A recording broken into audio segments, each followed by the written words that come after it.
इस कथा के अनुसार एक समय एक वन में पेड़ पर एक चील रहती थी। पास में वहीं झाड़ी में एक सियारनी भी रहती थी। दोनों में खूब दोस्ती थी। चील जो कुछ भी खाने को लेकर आती उसमें से सियारिन के लिए भी जरूर हिस्सा रखती। सियारिन भी चीलों को ऐसा ही ध्यान रखती। एक बार की बात है, वन के पास एक गांव में औरतें जितिया की पूजा की तैयारी कर रही थी। चीलों ने उसे बड़े ध्यान से देखा और इस बारे में अपनी सखी सियारिन को बताया। दोनों ने इसके बाद जितिया का व्रत रखा। दोनों दिन भर भूखी प्यासी रहीं, मंगल कामना करते हुए व्रत किया।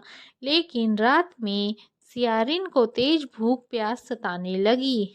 सियारन को जब बर्दाश्त नहीं हुआ तो जंगल में जाकर उसने मांस और हड्डी पेट भरकर खाया। चीलों ने जब हड्डी चबाने की आवाज़ सुनी तो इस बारे में पूछा। सियारिन ने सारी बात बता दी।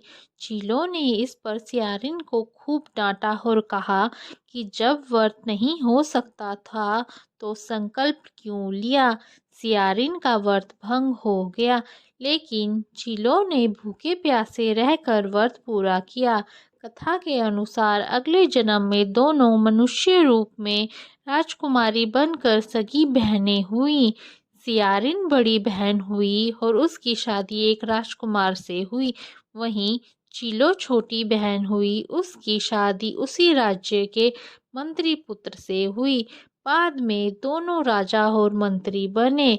सियारन रानी के जो भी बच्चे होते वह मर जाते, जबकि चीलों के बच्चे स्वस्थ और हट्टे कट्टे रहते। इससे उसे जलन होती। ईर्ष्या के कारण सियारिन रानी बार बार उसने अपनी बहन के बच्चों और उसके पति को मारने का प्रयास करा, लेकिन सफल नहीं हो सकी। बाद में उसे अपनी भूल का एहसास हुआ और उसने क्षमा मांगी। बहन के बताने पर उसने फिर से जितिया व्रत किया तो उसके सभी पुत्र जीवित रहे।